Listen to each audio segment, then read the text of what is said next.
Hello good people of the internet, my name is Andy and you're watching Geek Curio, and today we're going to be painting the Oriental Dragon from Reaperbone's Kickstarter 5.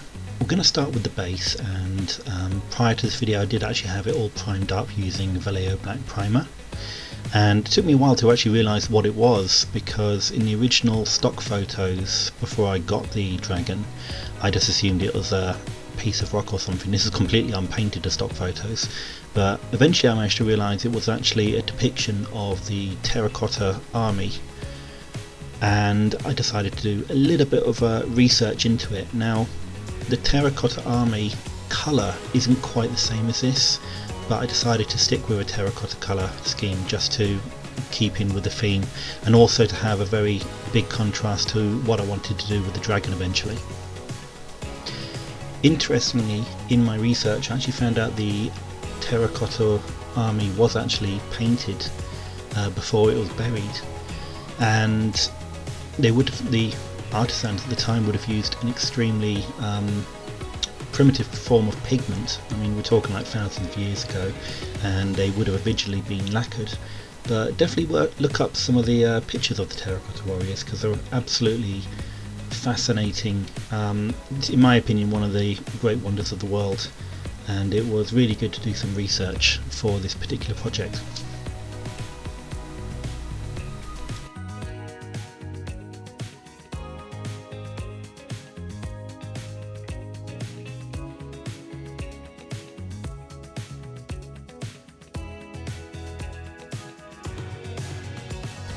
And now moving on to the actual dragon body. Now I primed the dragon using my typical Vallejo Black Primer and putting it through an airbrush. Since I recorded this video, I have since found out that a lot of people have been complaining about that particular product damaging airbrushes, which probably explains why I've managed to get through quite a lot of airbrushes. So in future I'm going to be only using this primer with a brush.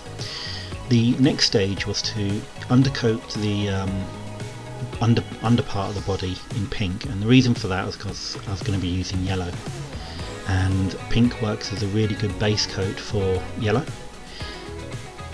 The main body scales I painted in gold, and I couldn't find anything in my paint collection that I really liked that would have the sort of shimmer that I wanted, so I decided to pop down to the shops and pick up a new gold, and this one is the Polished Gold by Vallejo Paints.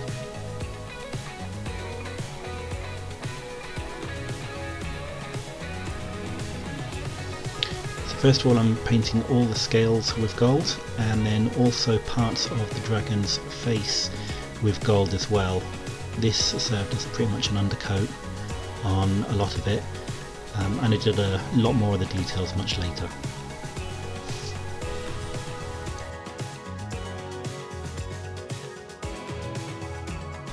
Now moving on to the underside of the body, and as you can see the yellow is going on beautifully with that pink undercoat.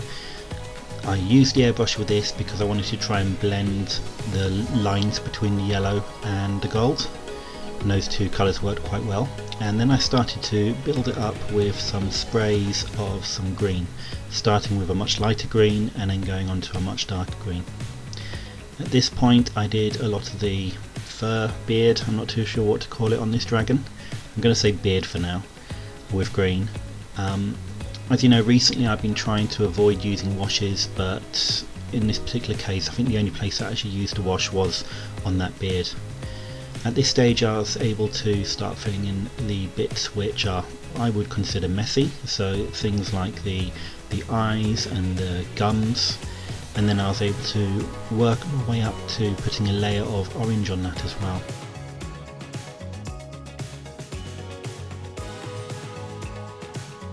Now, despite the scales on the back, or the spikes on the back on the spine being quite tiny, it was actually quite time consuming painting each and every single one. So on this video I only recorded the bit where I actually painted one side. It was quite a job actually getting it down to the bottom of the spine without letting the paint blend into the gold of the body.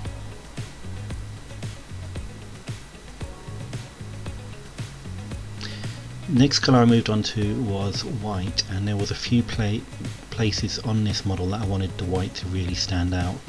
Now in hindsight I think I would have been better off with a grey, and then on the claws, the talons, and then using a white as a highlight, and that's probably what I would do the next time if I ever get to paint this model again.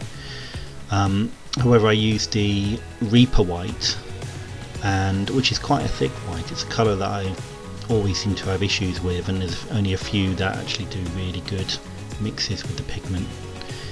And as you can see, I did attempt to draw a line in the eye, but the paint was a little bit too thick, and when I tried thinning it down, it just wouldn't hold itself on the model, so I ended up leaving it as is and giving a kind of milky look to the eye. So even though the eye is red, it's got this milky sheen on it.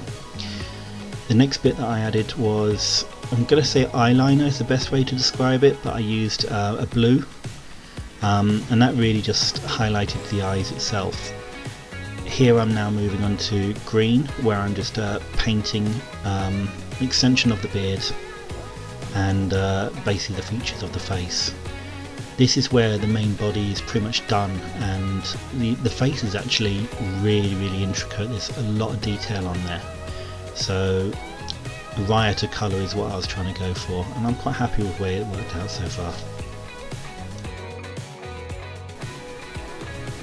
Now here I'm moving on to highlighting, and the colours that I picked work really well because they can all be tied back to one single colour, and that's yellow. So as you can see, I'm using yellow as a highlight on the beard, which is green. I'm using yellow as a highlight on the scales, which are red, blended back to orange, and also it blends in quite well with the gold. So this worked really well. I will put a picture of the inspiration I worked from as well. The final piece was to fix it to the base. Because of the material that it's made out of, like a plastic resin, it was quite easy to heat it up with a hairdryer and get the bits into place and then lock it down with some super glue. And there you have it. I'm really happy with how this miniature came out. Really looking forward to hopefully using it in some of my games in the near future. It was great fun to paint, an absolute joy, and I think it's one of those ones that I'd probably struggle to part with, but I absolutely love it, and I'm going to be putting it on my shelf to admire, basically. Yeah, thank you ever so much for staying with us. If you have enjoyed the video, like I say, please give it a thumbs up and feel free to subscribe as well. Thanks for watching.